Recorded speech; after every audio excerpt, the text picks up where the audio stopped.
Now, when I say this is a big fish, I am not kidding. This is a very big fish.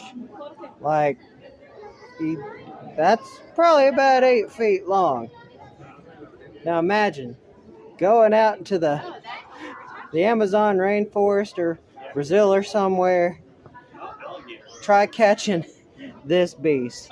And an interesting thing about arapimas, or arowanas, I think they're arapimas, they are some of the most aggressive freshwater fish in the world.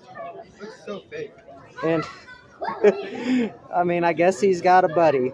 It's like he's got a sturgeon buddy. Yeah, sturgeon buddy.